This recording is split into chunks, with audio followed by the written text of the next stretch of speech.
Welcome back, Connor Daly, Joey Molinaro. Took a week off because he had a week off. Yeah. And now we're getting ready to go. We got the home stretch, the final 3 races, West Coast style. Little West Coast swing. Yeah, it's been we had 3 in a row, which is always challenging for the teams, for everyone. I mean, it's pretty relentless. But it's also fun. I mean, we like to be racing. It's better than Racers want to race, man. Yeah. Shooters got to shoot. Racers got to race. Drivers want to drive. Drivers want to drive. What I mean? So it's been a good run. We've had, again, on my own personal front, we've been pretty close to a couple decent results. And, Gateway was another one where tickling the top 6 again and, try to make a move on Ryan Hunter-Reay. And we just get up in the old marbles. Wasn't really... I don't know if I got really as much room as I could have got, but that's no big deal. Ryan Hunter-Reay is he's a tough person to race against. Captain America. Yeah, Captain America, and a great man with a great boat with a lot of outboard engines on it. So that's what happens when you win a championship and you win the Indy 500. But yeah, it was a great race, I thought. I mean, there was a lot of excitement. Seemed like there was a lot of overtaking. Did you watch it on television? I did, yeah. I was supposed to be there. Yeah. And you got things to do, man. Day of, I had 2 people back out on me. It was supposed to be a nice little boys trip. Go out there, enjoy under the lights, enjoy the last drivable race for us, enjoy the oval. And they backed out late in the week. And then I got to Saturday, and I just, I had some obligations with family. So I was like, man, I don't know if I can go out there by myself. Because the thing about Gateway is that, like, it's not, a lot of these races, Mid-Ohio, obviously Indy, you have like a weekend where it's like, yeah, I can catch Connor for like a 30-minute chat on a day before the race. Yeah. That wasn't a Gateway. You're practicing, you're qualifying, you're racing. Man, those one-day events are really hard. I don't like them at all. Yeah. I don't think we should be doing stuff like that because of how physically hard these cars are to drive in the race. Like, I mean, look, it's, it's supposed to be a challenge, but like if we really want to put on the best show, like, get us to practice the day before. Get us a little, good night's rest. Maybe like qualifying is easy to do day of. Like, that's fine. Like, it's 2 laps, like whatever. Boom, here we go. Qualify race. That's fine. But I think it's much better for the teams. We're already there. Like, that's the funny thing is, like, they try to say, well, we do the one-day events, to limit costs and stuff like that. It's like, what costs? Like, all of us are there. Like, just give us a session, hour and a half on, Friday afternoon, Friday night. Which is more similar to race conditions anyway, so it might help, the race, the product of the race. But again, this is why I don't make large amounts of money to make these decisions. So maybe one day. Yeah. But yeah, it was a good race, man. I think we oddly enough, we finished 11th. If my stats for my career were top 12 finishes instead of top 10, I would have like a million. I have finished 11th and 12th in IndyCar so many times, and it's really, really annoying because every single time I can point to where it's like, yep, that was a top 10 until, this. It's just like, it's hilarious, but. Well, you know what it is? It's like that old like meme that goes around on Facebook and stuff. It's kind of like the "Don't Give Up," where the one guy is on the top and he is mining through, the dirt, and then he's right there and he turns away, and then the other guy's still going, and it's like, hey, you just got that little bit, and if he takes one more hack at it, then he finds the diamonds. Yeah, I mean it's just been nice. I think. When I look back at this season so far, and I mean, there's a lot to talk about today. We got some news to talk about. We're going to talk about Formula One. We're going to talk about all the craziness that's going on. Maybe a little bit of NASCAR. Daytona was wild as well. Yeah. Joey, not a big NASCAR guy, but we're going to... I'm getting there. I got an invite to the Charlotte race in October. Fun race. Okay. Fun. That's a good one. Okay. That's a good one to go to. So I'm getting there. But yeah, as I kind of look back on this year... Compared to last year, like there's a lot of times last year where, first year with ECR, we struggled from time to time, and it was, wrapping our head around each track that we were doing and figuring out, all right, how do I like this car? How do we adjust it to, the what I need out of it driving style wise? And this year, without a doubt, has been overall way more competitive. I mean, we're now we're upset with finishing 11th, you know what I mean? Whereas, like, there are many races last year where we finished, like, 18th, 17th, like, I mean, bad. Would have gladly taken 11th. Would have gladly taken 11th, yeah. And there have been many races this year where we've been, obviously, like leading the Indy 500 or being in a competitive position for, a top 5, or Indy GP where, we have a throttle stick and we're, again, battling for positions in the top 6, 7. Yep. So we're now not, like, the sad part is like, I remember many times last year where I had to, like, fight off the leader to not go a lap down. Whereas, like, I don't remember that at all this year except for the first race at Barber. And that was only because of a strategy thing. So it's been a much better year for us overall. And although it doesn't look like it in the points or, like, the finishes, but, we've now gone like 5 or 6 races where we've out-qualified my teammate Reynes, which is good. We've beat him in every race. And so that's, like, it's just something that we got to keep going. And there's only 3 races left, right? But a lot can happen in 3 races. And, I'm hoping we can keep this positive momentum going because these are new tracks for us now. Like, these are new tracks. Like, I still have yet to race at Portland ever in my life. So it's going to be, a brand new race for me. Now, will you get up there okay. in 2019. But Graham Rahal took us all out of the first corner, so it was a tough scene. Dang, okay. But, damn it, Graham. Will you get out there earlier then for Portland or no? It's a 2-day event. 2-day event. Okay. So yeah, it's wild. I just actually looked at the schedule and we're only on Saturday and Sunday, and so it'll be a quick jaunt out to the Portlandia, and then we'll come back for like maybe 2 days before Monterey. But again, like, haven't been to Monterey with ECR and haven't been to Long Beach with ECR either. Haven't raced at Long Beach since 2017, so.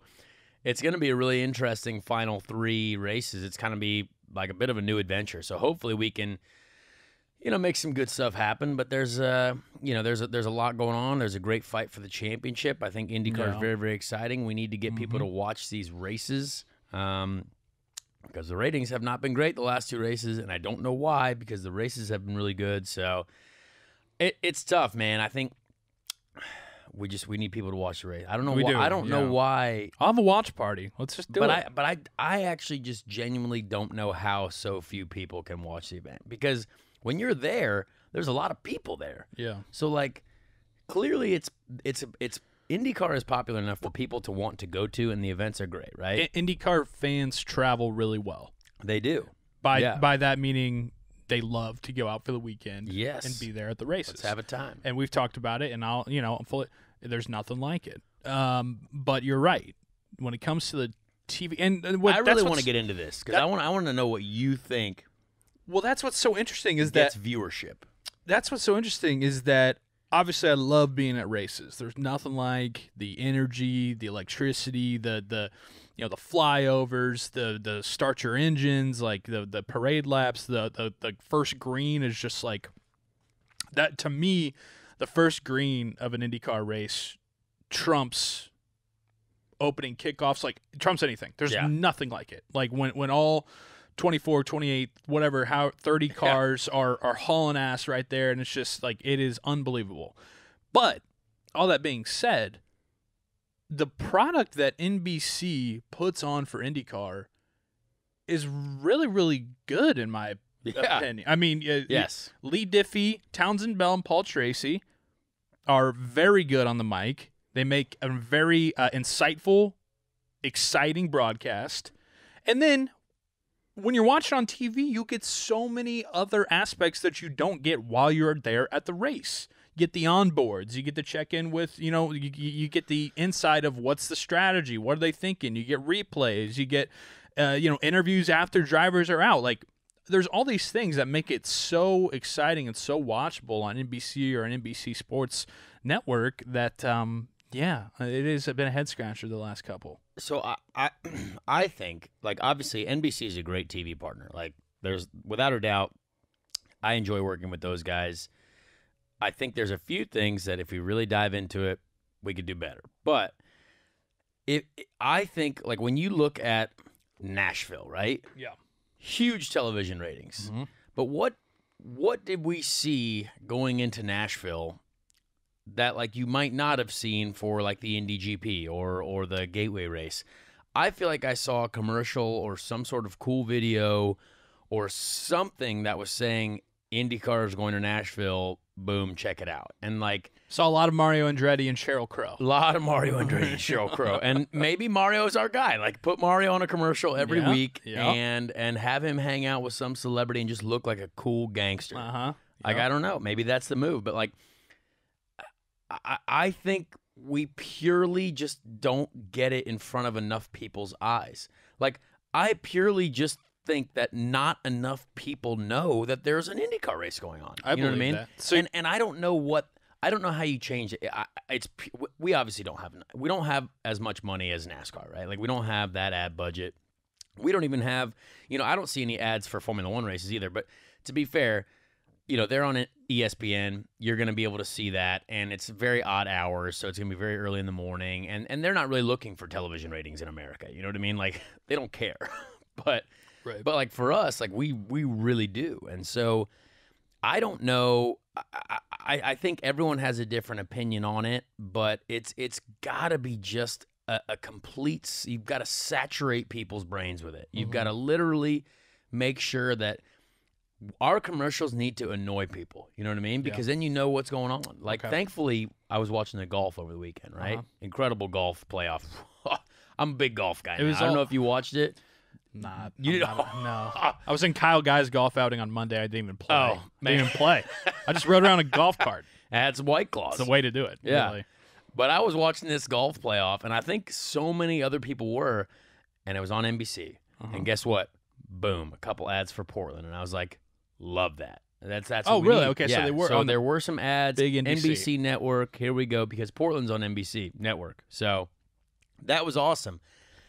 But I don't know if like is that because like I don't watch a ton of television obviously, but is that it? Because like the only other ads that I ever see for IndyCar races like are on NBCSN like during a NASCAR race. Now, I think NASCAR fans are very, very dedicated to NASCAR, and they're not really, unless Jimmy Johnson's in the IndyCar race, which he will be for the final 3 races. They're probably not going to watch it. You know what I mean? And I don't know why that is because I watch everything. Yeah. So. This is something I know I've gone on a lot about this, but this is something that I truly don't understand because it's such if you like motorsport or if you like any form of entertainment, like especially some of our races, like what else is going on? You know what I mean? Like I look at some of the ratings and I'm like, well, drag racing got better ratings than us one weekend, and I was like, look, I like drag racing, but I didn't know that they had either more of a fan base than we did. Maybe they do, but. I mean, actually, I love, and we got the U.S. Nationals coming up here this weekend in Indianapolis. But it's just like I think IndyCar, the Indy 500, you just think just absolute elite racing series, and I just don't. I wish I had an answer. So I don't know. I think too. You mentioned like, do you think it's the saturation? Like you got to saturate people's brains. They got boom, hey, IndyCar. Yeah, and I think as well that look at me. Like I'm a perfect example. I mean. Everybody knows about the Indy 500, and rightfully so, as they should. But just like whoever you were talking to in Nashville, I was like, okay, so you run the Indy 500, but then what do you do the rest of the year? It's true. Legitimately, sometimes I think that people, when they just think of IndyCar, they just think of the Indy 500, and they think that you guys just train and run one race, the biggest race in the world, right? And then see you guys next year. Exactly. I think honestly, knowledge, not only being informed to know when it's happening, but knowledge of like, oh, this isn't just the Indy 500. There's a whole series. There's a whole season of races. I'm trying to do this with Barstool, like with gambling. I think trying to get to gamble on you guys, and trying to get to, you know what I mean, to put down on whatever a top 3 or like the matchup ones are super fun. So you could do like who's finishes better between Rossi and Newgarden, and you pick and choose. So I think that's another big way to try to if IndyCar could kind of get more on board or have something there to be able to. Promote gambling along with it, but what it is, I think, as well is being trendy, right?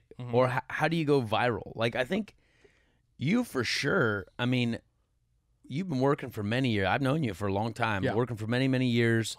And then there had to have been a moment though where all of a sudden things start taking off, right? Whether it was a certain video or something happened, and you're like, because once you get, I feel like it's like when you're rich, you probably get richer if you're not a dummy. You know what I mean? Yeah, Like absolutely. if once you get rich, the rich get richer, right? Like if you have like the saying it's goes. just facts, Yeah, right? yeah.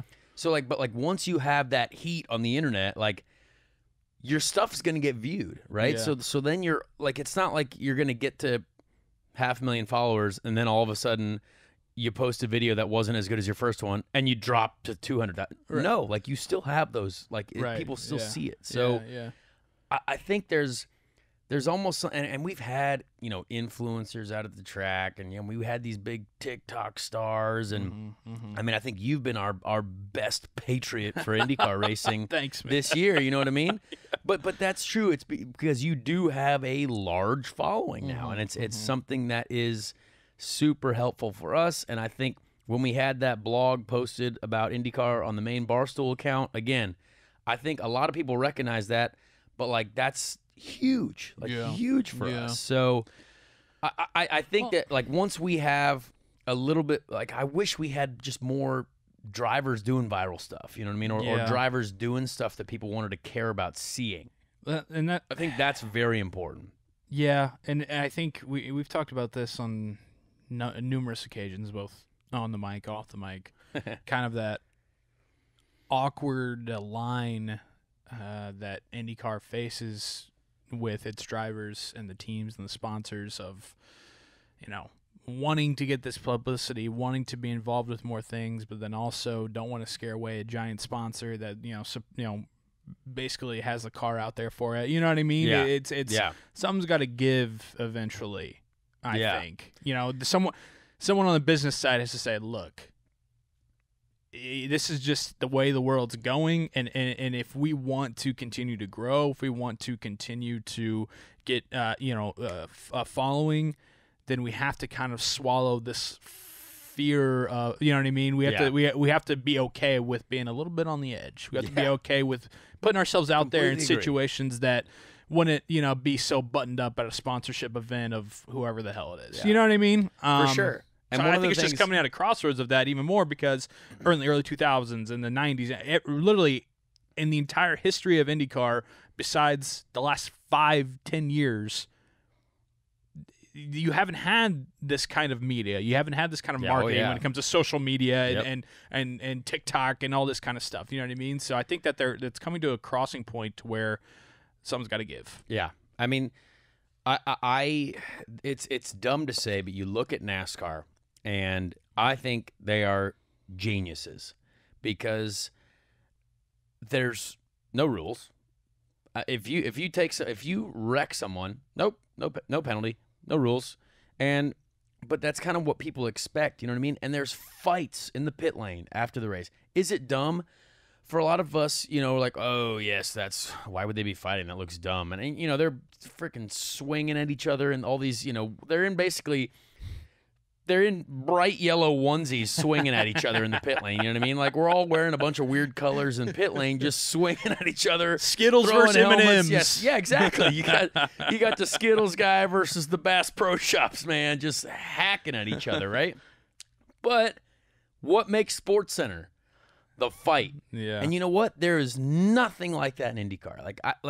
We actually, and the weird thing is right now, we have too much, like there's way too much contact right now without penalties. I think for sure right now some of our races are being ruined because guys are driving into each other. But the problem is it's not like NASCAR. Like, we end up going yellow for so long, and then it's not the same. Like, it's not like, well, you wreck someone and it's this giant fire festival, like, you know, massive event like NASCAR crashes, which are wildly entertaining and everyone's fine, which is great. Like, we want everyone to be safe, but like part of the emotion and the aggressiveness and like the drivers confronting each other, that is what people care about, and there is absolutely none of that in IndyCar. And I don't know if people are just afraid of it or what. I mean, I'm not a confrontational guy. Yeah. I'm not, but I over the last couple of years, like, I'm like, I don't really care what I say anymore. You know what I mean? Like, if I think someone did something wrong, like, every driver has an opinion of that stuff, right? And every fan is going to be like, one side or the other, right? Like, oh no, you're wrong. Like it was the other guy's fault or it was your fault. But who cares? Like people talk about it, and I think honestly that's where we are lacking so much. Is our racing is great, but people. There's only a small percentage of people that we need to impress with our product, right? Yeah. But what we really need to find is how do we make people want to watch? Like, hey, can't wait to see what happens between these two guys, or like, can't wait to see what happens, in this battle, right? Like, there have been Penske teammates hitting each other at every race, the last 3 races, right? The biggest team in the sport, Roger Penske, like. Yep.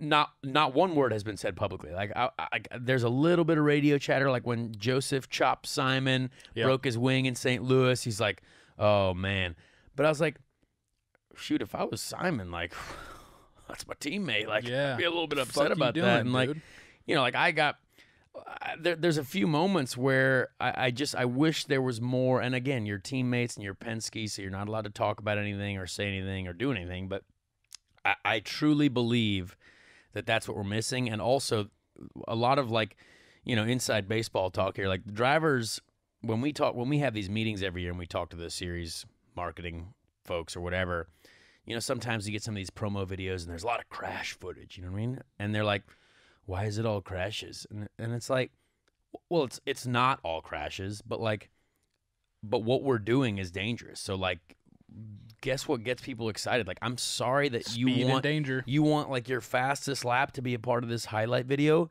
No one cares. But if you see that there's a car doing cartwheels down the back straight and he's jumping out and he's fine, people are like, what happened there? What is going on there? So that's kind of like, there's a lot of drivers who are still on the fence on, they don't understand. They truly just don't understand what's going to be popular. And I think NASCAR's got it. I think they've got a lot of really, really great personalities. They've got a lot of people who just don't care. They're just like, all right, if this guy doesn't like me, don't care. You know what I mean? And I love that. And I love the aggression between drivers, and I love to see. I enjoy watching the races. Yeah, a lot of you like. I actually wrote down in my notes because I was watching the Gateway race and. I would say there was a lot of incidents, a lot of incidents early on. So we got to people hear taking from each some other drivers. out. Right, yeah. But I wrote down in my notes this idea for a sketch because it just cracks me up because it's so predictable and like so robotic when it comes to the interview that happens after an incident happens.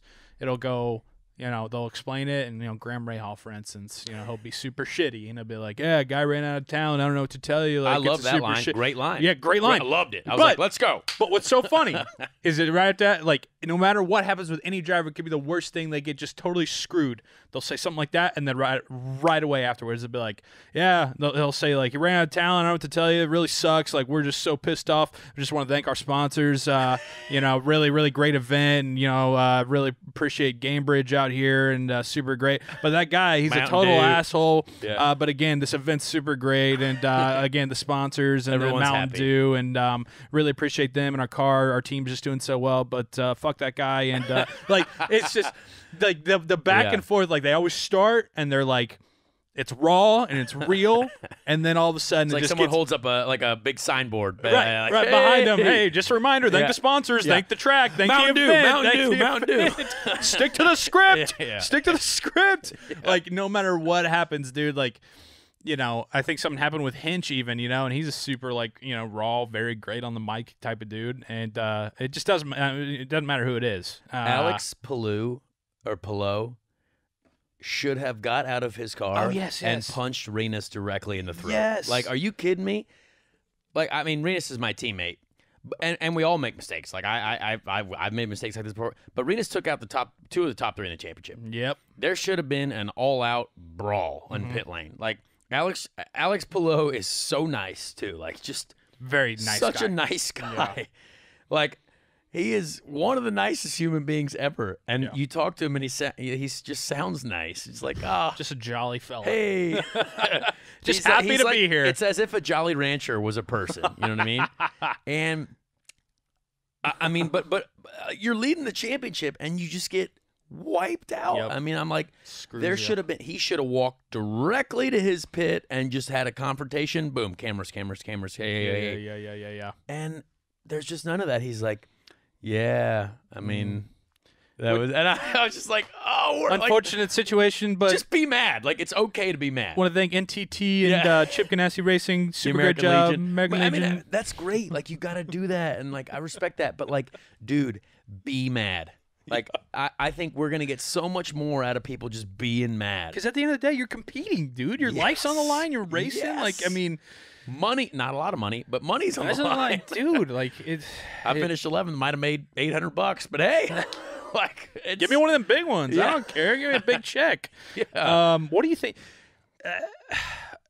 Do you think that the radio gets promoted enough? Do you think that the inside? So. Because that's fascinating. In no other sport can you just be like you're not in the offensive coordinator's headset with the back and forth with him and the quarterback. Like, so I love the radio. I love the race. And do you as well as a new budding fan? Yes. Yeah. When I was watching, because when I'm at the race, I like to be in it, and I don't want to just have my headset on and listen to the whole thing.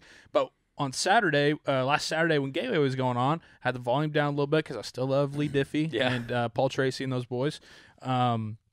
But then I was flipping back and forth on a few radios, and it's a little tough spot because I was listening to the radio when Colton Herta had his complete disaster happen. Oh yeah. And then I flipped over to Rossi, and I literally heard him say, "Fuck, hit the wall, fuck." Like, so I heard both of those, and I'm like, I'm not listening to the radio anymore. But again, still fascinating to be just inside it. Rossi's getting into his fucking strategist or whoever. Yes. Colton and his dad going back and forth is hilarious. Like, that doesn't happen in any other sport. And it's all you have to do is download the IndyCar app. Yeah. And you can listen to any of them. Yeah, all of them. Yeah. Hey. It's fascinating. Yeah. So, like, what do you think? Should that just, like, be... I don't know. Maybe there's, like, more promo in terms of accessibility where you're like, hey, you can listen to this. Hey, take the best from, Colton Herta bitching at his dad. And, like, I think that's entertaining as hell. What I think is tough is actually, like, it's just the amount of... I think it's honestly... It's got to be hard to put this content together. You know what I mean? Like, you do content and like you spend a lot of time editing this and like and putting this together, you know what I mean? And there is so much to do, and like and all of us as drivers, we tell people at the series like, well, you got to do this, you got to do that. I'm like, I'm sure that takes hours to do. You know what I mean? Yeah. And I don't know if there's enough people really to do all of what we want to do, right? Like I think that's part of the issue is like you really have to do as much as you can do and not try to just hack out a bunch of stuff and like put out low quality stuff. You know what I mean? So what NASCAR does after every race though, or after every race is like this thing called radioactive. And it's basically the whole race, but it's all radios, all team radios. And I think it's fascinating. It's a bunch of people getting angry at each other. It's, a lot of spotter to driver communication. I mean, it would be awesome for us to have something like that because again, like everyone's cursing. Like, you know what I mean? Like no one curses publicly on, interviews or whatever, but like everyone is shouting at someone on the radio. And like, I'm even blown away how Colton talks to his dad. Like it's hilarious. It's wild because so like funny. I know Colton and like I've never seen Colton get mad at anyone, but hearing some of his radio talking to his dad, I'm like, whoa, totally different side. The old Spaghetti Thursday is gonna be a little tough at the family house. Right. I had a Taco Tuesday with the family is gonna be a little different. Right. But I find that awesome. And again, I don't know if if IndyCar social channels just aren't big enough yet to like where people really take that and it goes viral, you know what I mean? But if there is stuff to do, I completely agree that the basically getting, because guess where all the drivers' personalities are at? In the car and on the radio. Yep. Because that's the real us. Because that's when we're in the zone. That's when you got the heart pumping. When you're before the race or after the race, you're like, well, I'd like to thank the U.S. Air Force, Chevrolet, everyone from the pits. It's awesome. You know what I mean? Because you cool down a little bit. None of the sponsors are getting mad at what's going on in the car. I don't think so, yeah. I mean, why would you? Because that's that's in between the lines. Yeah. It's the playtime. I mean, unless you're saying something really horrible. bad. Yeah. But no one does. All right. it is you just get angry. Yeah. You know what I mean? It's just willpower just being like, fucking Hinch, that guy's man. a wanker. That guy's a wanker. That's all he says. And so I completely agree. I think if we had some sort of highlight video every weekend, or maybe even during the NBC probably can't just post a bunch of videos about curse words, but like they could easily have a guy you put in the studio that says, hey, you listen to all these radios and maybe put some bleeps in there, but let's get some cool stuff. You know what I mean? Like let's check it out. I think that would be a massive addition to the sport. Definitely. Yeah, I mean, like it's perfect example is in Nashville, I've talked about viral moments. Marcus Ericsson is airborne, right, and then he wins. That was huge. It's a part of every commercial now too. Like it was part of the Portland commercial. Like flying away. Guess what? The People love that flag. stuff. Yeah, like that was big time. That was fascinating. So you know what? Okay, so for those watching, listening. This was a real good conversation, though. Yeah, I think this is stuff that I also would like to read people's comments on this as like to what they think as well, because fan feedback, every single person is going to have a different opinion. But I think overall, it almost like there's 10 ways to do it. There might even be 100 ways to do it. You know what I mean? But either way, we just have to make sure people know that what we are doing is worth watching. You know what I mean? And I don't know what that is. I think it's going to take a lot more effort from a lot more drivers, honestly. And none of the drivers look at me seriously anyway because, I'm the jokester. But guess what? Like I sell a lot of merch and we got way more followers than I should have. You know what I mean? Yeah, so yeah. I don't have a lot, but like it's something that, it's not everyone's thing, but like you just got to be worth watching. And like I don't even have any race wins yet, obviously, but like I think we're gonna hopefully get to that point, and then a few more people take you a little bit more seriously, and then you're like, all right, well, I'm gonna try to win races, but also still be me. You know what I mean? Like I'm still gonna be as dedicated of a racing driver as possible, but like you can also be yourself as well. So I hope more drivers kind of. I think you're you're absolutely a perfect example of that, because when I'm at Nashville or when I'm at Mid-Ohio and I'm walking around as a fan, obviously you're going to see your Newgarden stuff, you're going to see your Pato Award, you're going to see your Rossi, but then you and Hinch, I'd say, are easily top 5 merch that I see walking around. And that's, obviously awesome. You guys are successful and you do that. People, but what I'm saying is that I think, even though you guys have had very successful careers, been around for a long time, you guys, to me, are the most personable, the most accessible.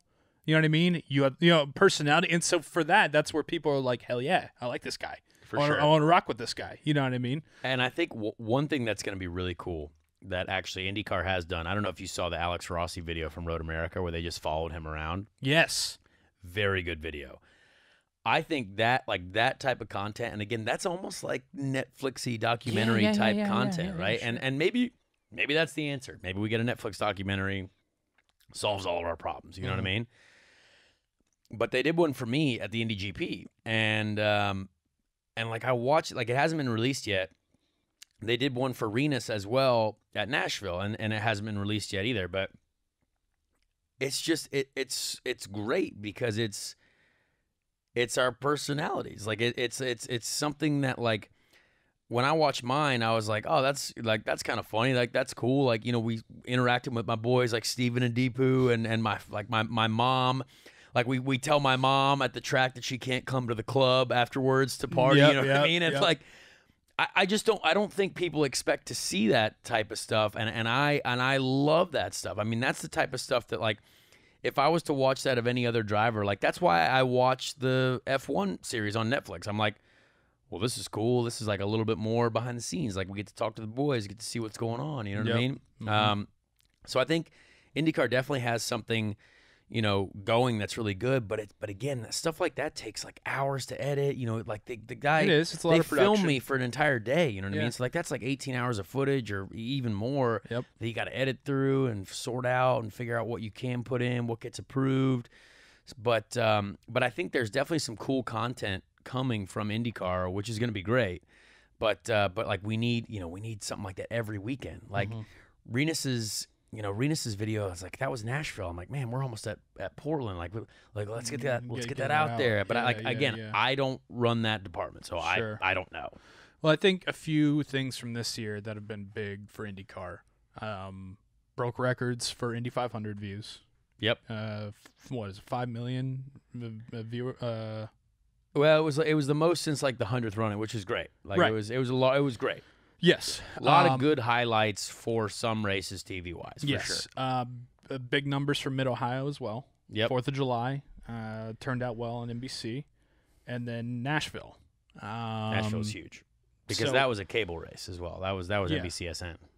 Yeah, and Mid Ohio was on NBC, correct? Yes, on 4th of July, I believe noon. So. Yeah. So again, I feel like with those three things, and you head into 2022 looking for 13 of the 17 races on the big NBC, on the big one, yep, which is always good for us. Yeah. I think that's absolutely huge, dude. So a lot of positives, some things to work through. But I will say, like we were talking about, simply download the IndyCar app. It's free. It's a free app. Search IndyCar. It's a great app. Great app. You download that. You can watch practice, qualifying, and you. It's awesome because they have the track layout, and you can follow your guy going around. You know where he's in the pits. Live you know timing. all that, live timing, everything like that. And then during the race itself, that's where you can listen to the IndyCar Network, radio network as well. Mark James and those dudes do a fantastic job on practice and qualifying and the races. But then during the race, like I said, you can bounce to any driver. You can scan the radios, or if you just have your guy like Conor, you just ride along with him, and you hear in real time what Conor's talking with the dudes back in the pits. Incredible. So if you don't know about that, you got to get on it. Agreed. What I want to ask you about? Oh, I went to your old residence last week. What? You used to live with Hinch at his place, right? Yeah. Yeah, you're at Hinch's house? I was up there. Had a nice little pool day. Wow. Well, I didn't get invited. Yeah. It's hilarious. I always hear about these things at Alex Rossi and at James Hinchcliffe's house. I was like, cool. Would have been nice to receive an invite. I think it was kind of a couple's day. Oh yeah, I'm not a couple. I had my missus. That's their excuse for anything that I don't get invited to. They're like, well, Conor's a child, so we can't invite him. It's like, okay, all right. My wife was there. It was Hinch and Becky, obviously. Rob Wickens and his wife was there. Yep. It's great to meet them. Good crew. Very, very good peeps. But I was over there, and they were like, bring a nice little pool day, like I said, and phenomenal home. Great house, yeah. Great house. It's been redone since I lived there. You were represented because Hinch had your daily street sign up there. So, basement's cool, huh? Basement's very cool. Did you get into any bourbon down there? I didn't get any bourbon. It was a day drinking type of thing. So it was, claws. We were doing claws and high noons and everything like that. What'd you think of the cinema room? I didn't even make it in there. I didn't make it in there. I think that's kind of more Rich of a second or third invite. Yeah, but so we're there, and they're like, hey, they want to. They're like, hey, bring your dog. Bring Happy. It'll be fine. I'm like, okay, fine. They have some dogs. They have a lot of dogs. Bring Happy up there, and we're there for about 10 minutes. We're checking out the basement. This is great. And all of a sudden, Becky, she's like, she turns around the corner, and she's like, hey, James, can you come here? And me and Ryan are just having drinks, checking it out. Oh, it's super cool, everything. Yeah. And then James disappears for a little bit, and then Becky comes back out. I don't start adding it up in my head until I hear a like a Windex type of like a floor cleaner thing going, spray bottle. Oh yeah. In the other room, and I'm Yikes. talking to Becky, and I go, I'm sorry, did my dog shit in your house? And she. Becky, she's so sweet, right? The Hinchcliffe's so nice. She kind of didn't know what to say. She was like, maybe I think he did, but it's okay. It's okay. I was like, oh, so my dog shit in the Hinchcliffe's basement. Yeah. Come on, man. He just took what type of dog program you running out here? Just took a giant dump in Hinch and Becky's basement, and so he made his presence known early there. Just claiming territory. I guess so, but of course they're like, "Oh, it happens all day. No worries, it happens all the time." I'm like, not that many dogs come and shit in your basement, guys. But I appreciate it nonetheless. So it was, that was Nothing like Tough, the man. first time you're at somebody's home and the first 10 minutes you got feces being flung on the floor with something you brought. I literally had this conversation. I'm glad you said that. I had this conversation with a woman the other day. I said, she's like, "Oh, my dog's awesome. Never does anything bad." I said, "Well, I mean, if you ever bring him over, I just as long as he doesn't poop in the house, you know what I mean?" She's like, "I cannot believe you think that my dog would do that." And I was like, "No, I mean, I'm sure it happens to people all the time." I was like, I don't live in a house that has dogs right now. Like it's a condo. Like I got myself to take care of. That's about it. And now I'm gonna tell her that. I'm gonna say, "Hey, guess what? My friend brought his dog over to his good friend's house, and guess what came out of it? Yep, bunch of poop." he got all excited. He was running around, and he just said, "Oh, now I'm too excited." And I got to get this shit out of me. So it's time to go.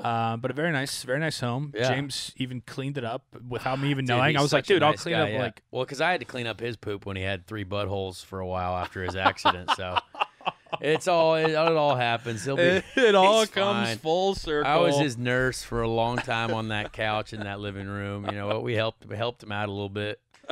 It was a great time. The pool was great. The hot tub. Love that. The hot tub was a very subtle. It was down kind of in the ground. Oh, yeah. Does it work? They said it doesn't. No, yeah. Yeah. It worked when I lived there. Let me tell you something about it. There you go, Ooh, man. We had a good run in that hot tub. It's probably closed for a reason. There you go. Inside baseball right here. Right. Locker room talk. I don't know what you have next, but there's a lot that went on in motor racing. Yeah. Very What's quickly. Up? Yeah. I don't know if anyone watched the Formula One race that didn't happen in Belgium.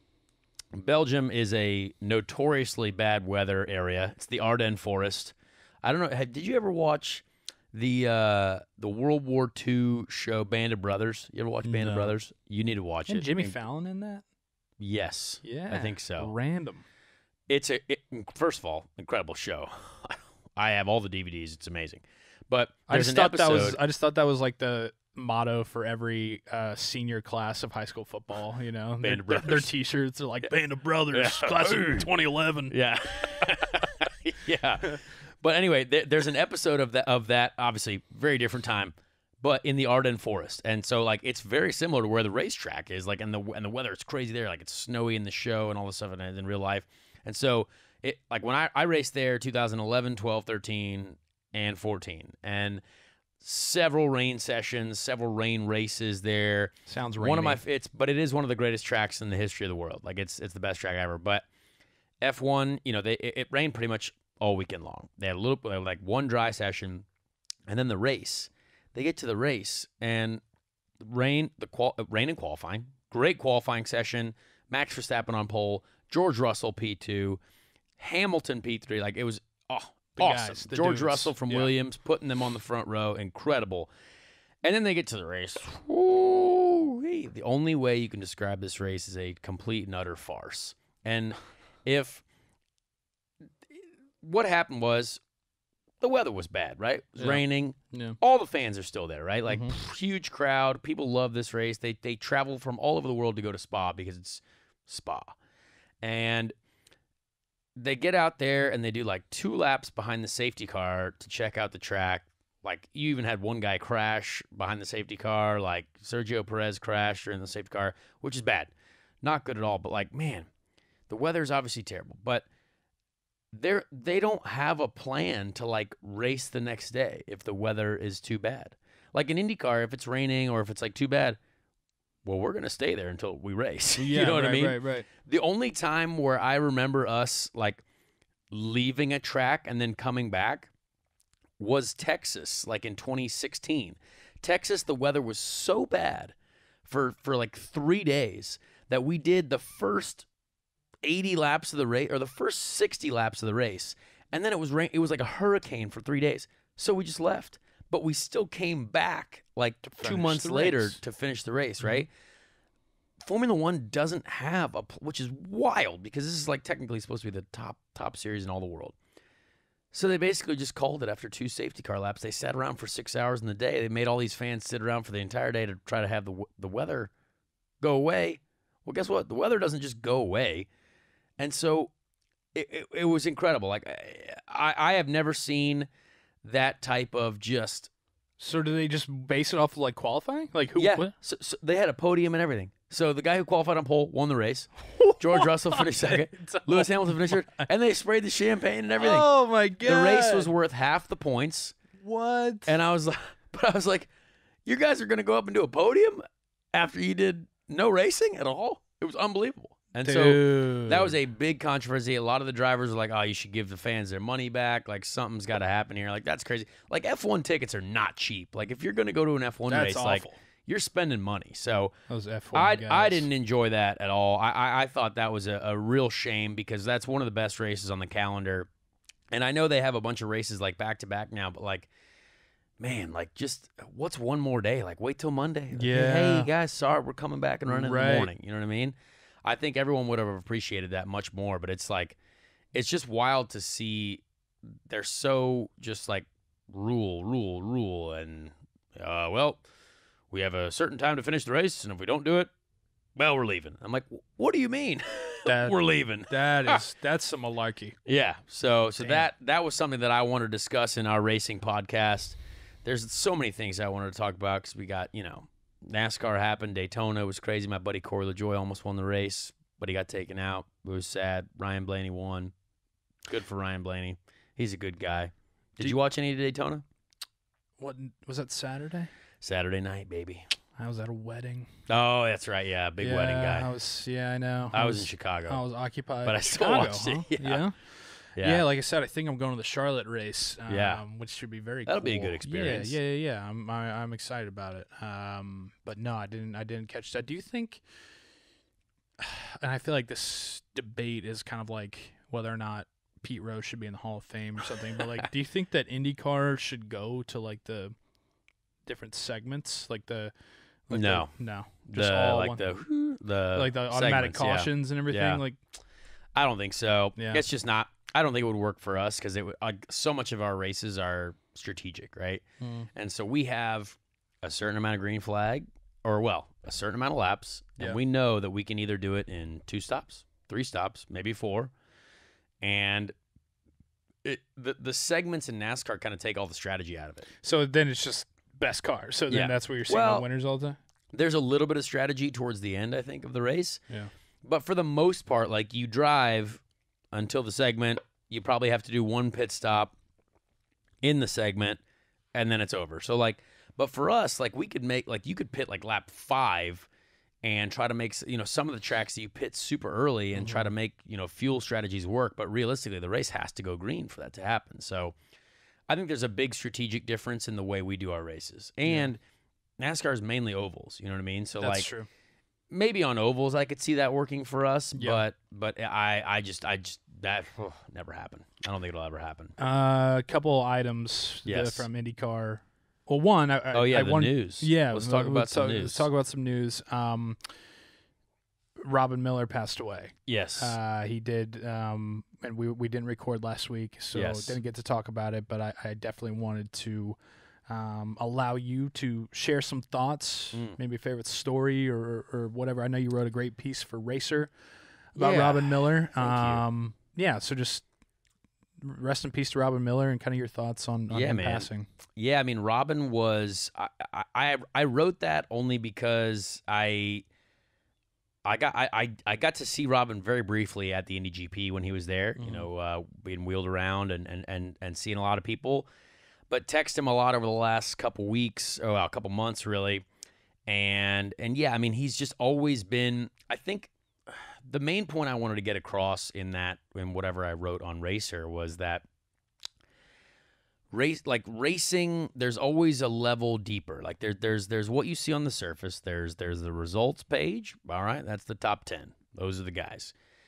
But there's a lot that goes on that's out of our control as drivers. We've kind of talked about it a little bit on this podcast. There's a lot that goes on, on the business side that's most of the time not fair, and that's kind of crazy at times.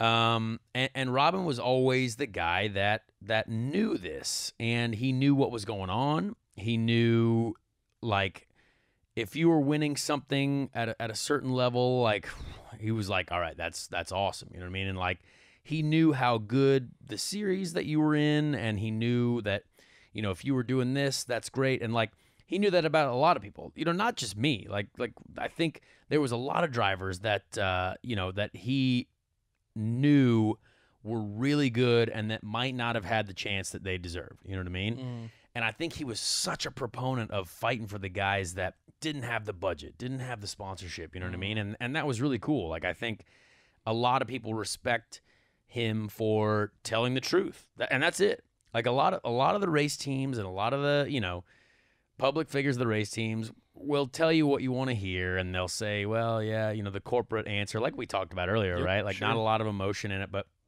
Robin was full of emotion. You know what I mean? The guy told everything super realistically. And, you know, for a long time, like, he was trying so hard to get me into IndyCar. Because, like, when I came back from Europe, it was a very difficult position to be in because everyone essentially forgot that I had won all the Road to Indy championships and, like, I'd won in Europe. Like, it was like they were like, oh, welcome back. How'd it go? You know what I mean? And I was like, well, that's a bit weird. And he was like, look, there are a lot of guys in IndyCar at that era, like 2014, 15-ish, that was kind of like, you know, there was like some guys there that were bringing money, and it was like, it was not great. Okay. But yeah, like he really fought for, you know, trying to, you know, put us in here, and he was like, hey, what do we? Because like I never had an agent or a manager, never had like a PR manager or anything like that, but he was always trying to tell people like, look, this guy can do this, and probably the right move, and so. There was just a lot there that I think he's probably done that for a lot of people. You know what I mean? Like I know he has. So it was just cool to, you know, to think back on that and kind of look through all the texts. You know, I never delete anything off my phone for reasons purely like this, right? I still have my text with Dan Weldon from 2011. You know what I mean? So like from like 2010. Yeah. So I always have that stuff, and I'm like, man, like there's so much, because like I've had a weird career, and so it was.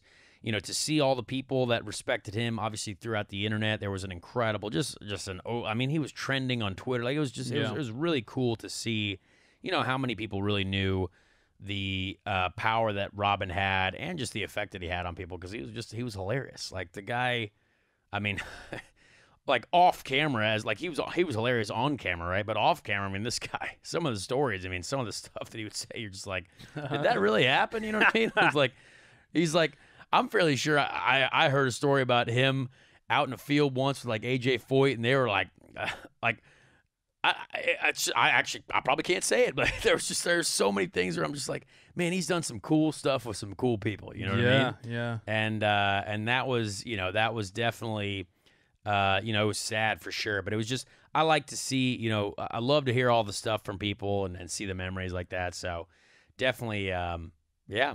It's a shame for sure.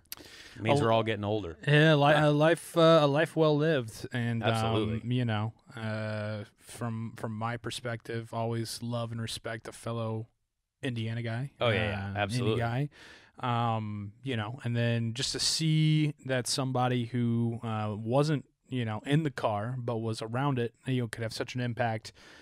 For the sport, and could be so well respected and loved by the drivers and everybody in it. You know what I mean? So, I mean, I'm sure there were a few people who didn't like him. Sure. But I think in the end, like when in the end, they're like, you know what, I respect the guy. Yeah. And that's pretty cool, because realistically, a lot of people, you know, want to fight for the respect. Mm-hmm. Same thing as realistically. I think of a scene from the Fast and the Furious movie, okay. where big Fast and Furious where Vinny Diesel and Paul Walker are racing. He's like, "I'll take the cash and I'll take the respect." He's like, "Respect." To some people, that's worth more. Family, respect. And I was like, "Oh man, Paul Walker with the respect line. I love that." Sometimes it's all about the respect. Other quick news as well. Oliver Askew with Boom. Ray Hall, Letterman, Lanigan, the last 3 races. Oliver Askew basically living my life in 2018 or 2019, driving for 3 different teams this year. Mm-hmm. Well, he hasn't raced for 3 different teams, but because he filled in for Rosenquist, right? When he hit the wall in Detroit, was that him? Yes, he did. Yeah, so he has driven for 3 different teams, because he drove for ECR and now Ray Hall. So I think in 2019, I drove also for 3 teams. I drove for McLaren, I drove for Andretti, and I drove for Carlin. So yeah, I think we're on par. Yeah, I mean he gets it. It's tough, but I mean he's that's 3 really good teams he's been with this year. Yeah, I mean Ray Hall's on. They're killing it right now. Yeah. So yeah, I think it's going to be interesting. I spoke to my boss Ed Carpenter a little bit about that today. I think they're basically trying to figure out who are we going to go with. Are we going to have Sato again, or are we going to have Askew in the seat next year? Are we going to have someone else like that Christian Lundergardner fella? Yeah. Mm-hmm. So yeah, so it's curious, but it's good for that team for being able to run more cars. I mean that's giving people chances, and one thing that no matter who it is, whether I like them or I don't, as long as people are getting chances to drive, that's a good thing. You know what I mean? So it's going to be Graham, Sato, Askew for the last 3 races. 3? Yep. Okay. Yep. No Ferrucci. No Ferrucci. Yeah. No? Okay. Get rid of him. He's out of there. He's out of there. Got it. And then Roman Grosjean. Yeah, well, that I guess like... hasn't really been confirmed, but I think it's I mean, Grosjean's going to Andretti. Yeah, Grosjean's going to Andretti. Going to take over the 28 car. Yeah. Formerly, right now, still driven by RHR. Ryan Hunter-Reay. Captain America, like you're talking about. Okay, so right now it's looking like... The word on the street yeah, for Andretti's 4 cars. Rossi, Herta, Grosjean, Devlin DiFrancesco. That's... I don't know if anyone's really put that on the rumor mill yet, but like some badass names in there. That's what I know of. I know Devlin's got a lot of support. His dad was a former sponsor of mine, great guy. So that's the word on the street. That's the rumor mill right now. But I think 3 of those are pretty much 2 are definitely confirmed. 3 Grosjean, probably right. 4 Devlin, that's just a rumor, but we'll see what happens. Herta, Rossi, Grosjean. I mean, that's a strong group, 3, dude. Strong 3. Yeah, very strong. There was a lot there. Speaking of, so I turned 28 over the weekend. Yes, big birthday weekend. Happy birthday, thank Joe. Thank you. It was a ton of fun. Got well wishes from a bunch of my buddies, a bunch of James Hinchcliffe, Connor Daly, Scotty McLaughlin, Jack Harvey. Scotty. You know who was one who didn't wish me well? Alex Rossi? It was Alex Rossi. Yeah, I saw that. That motherfucker. See, this is the weird thing, though. Like, I feel bad. I'm like, I'm glad I threw something in there. You know what I mean? I'm like, geez, it's sometimes with birthdays, I forget them or I didn't see, and then I'm like, ooh, man, I don't know. No, But it is funny. The only reason I did that is because I love to give Rossi shit, and because it's just so on brand for him. It is. But yeah, so no thanks to you, guy. But all right, cool. Let's at some point we're gonna get into a show that's probably longer than an hour because we have a lot to talk about. We do. I have our Indy 500 random Indy 500 Ricky Treadway random Indy 500 driver of the week. Random Indy 500 driver of the week. This week we're gonna go with the 1991 Indy 500 field, the year I was born. Hey, but this guy didn't qualify for this race this year. Didn't qualify. You got bumped? I got bumped. And this is Salt Walther. What is his nationality? Salt Walther. Would you like me to Google this? Yeah, because I don't have any internet here. Sorry. That's all right. Let's go. Hang on. Salt Walther, a name that I know. Old Walthy. And I actually, incredible. Look at this guy's hair. Incredible guy. Oh, dude. Yeah. So Salt, dude. Salt. Kind of wanted his hair to be white, though. Now, Salt, it's funny. In the official timesheet, his name is Salt Walther. David is his actual name. David Salt Walther was a driver in the USAC and Kart Championship Series, also drove in NASCAR and unlimited hydroplane boats.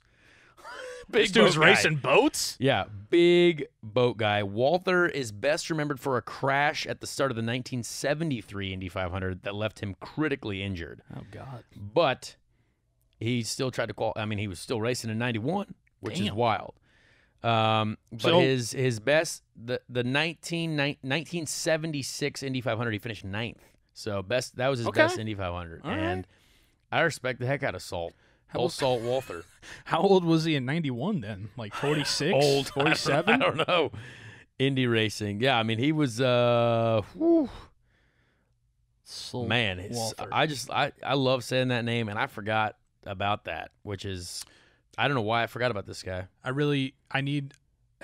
wish his hair would have been more white because salt. Yeah. And then I like. Oh, he took a 10-year hiatus from racing with an attempt at a comeback in 1990.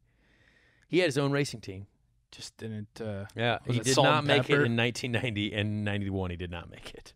Dang. Yeah, that's tough. Yeah. What I really want, man, is This is a great sentence. Yeah. End of the Wikipedia. Walther, sometimes regarded as a rich playboy with more money than talent. In the December 1999, January 2000 issue of Champ Car magazine, Robin Miller named him the third worst Champ Car driver, saying this wealthy young man had some of the best cars available in the 1970s, but vanity and a horrid attitude kept him from ever reaching the podium. Wow. You know what? That couldn't have been a better way to finish out, because our Robin Miller, rest in peace, an incredible Robin Miller quote. Just spitting to facts, describe dude. Salt. Spitting facts on Salt, man. What I'm going to do, though, what we're going to have by, I hope, May of 2022, we're going to have the shirts, and it's going to be Ricky Treadway's Indy 500 drivers, and it's going to be the whole list. It's going to be the spotter guide on the back with their car and with their name all on the back of the shirt. I love that. That's awesome. Cool. All right. I love that. That's a great line. We'll get ready for rest in peace, Robin Miller. We'll get ready for Portland. Portland, baby. Next NBC, week. September 12th. Have a happy Labor Day weekend, man. You got any plans? You got any big plans? I'm going to be at a lake. I'm on the fence right now. I don't know. So you got options. Yeah. I got a family lake thing going on, which Travis is cool. Pastrana invited me to a dirt truck race this weekend, and I don't know if I'm going to go yet. It's a big name drop to end things. Yeah. That sounds like a lot of fun. It could. I don't know. All right. We'll talk next week.